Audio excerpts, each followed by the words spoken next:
Hello, my dear friends. Welcome to this channel, Fundamentals of Engineering. Subscribe this channel to explore engineering knowledge. Today, we are going to discuss how we are going to select the control chart. So, there we are going to see the basic concept, how the sample size is selected, and based on that, with a proper example, how we are going to select the types of control chart that we are going to see in this session. If you are not subscribed, subscribe this channel, click on bell icon to get more notification. So whenever we are doing or accepting any product, there we are evaluating a portion of the product or material in a lot for the purpose of accepting or rejecting the lot either by conforming or not conforming to the quality specification. So the inspection for the acceptance purpose is carried out by many stages in manufacturing. So there are generally two ways in which the inspection is carried out. One is the 100% inspection. In 100% inspection, all the parts or products are subject to inspection, and there we are checking all the items and parts with all the required dimensions we want. So there, whenever we are doing the 100% inspection, there is a time consuming. So this type of inspection is carried out in all important components which are used in the products where the human lives are involved or in military application. We can say that the aircraft, ships, submarines, military warplanes, signaling systems, etc. are tested by the 100% inspection, because if the defects in such products are lead to the heavy and costly damage. And second way is the sample inspection, where a sample may be defined as a number of items drawn from the lot, batch or production that are used for the sample inspection. So here it is a technique to determine the acceptance or rejection of a lot for the production on the basis of number of defectives part found in the random sample drawn from the lot. If the number of defective item does not exceed a predefined level, the lot is accepted, otherwise it is rejected. So in the sampling inspection, where we are determining whether the lot or the production should be accepted or rejected on the basis the number of defective parts from at random sample drawn from the lot. If the number of defective parts exceed the predetermined level, the lot is rejected, otherwise it is accepted.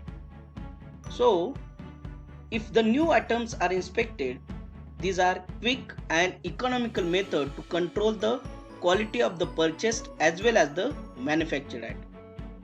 So if you consider these two ways how the inspection is carried out, among that you can see the sampling inspection is quick, but if the sum of the parts are required to be checked, if the importance of the part is more, then we have to do the 100% inspection. By doing all this inspection, we are getting some data. So these data are derived into two types. One is a variable data, another is a attribute data. In variable data, what we are getting? It consists of measuring the quality characteristics like length, width, diameter, temperature, weight of a part are to be inspected with the help of precision measuring instrument.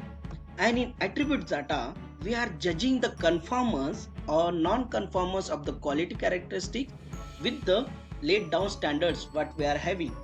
If that product is fulfilling the maximum and minimum material limit, then we can say that the product is accepted or it is rejected.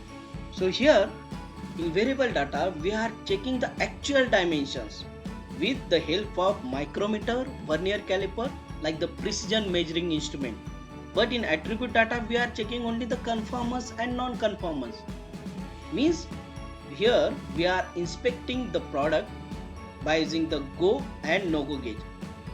So whatever the data we are getting by the go and no go gauge, that are comprised in the attribute data. So types of data we are getting by the inspection, that is variable data and attribute data. Now based on this we have to select the control chart. So how we are going to select the control chart? Which control chart should we use? That is based on which data you are getting. Either you are getting the continuous data or discrete data.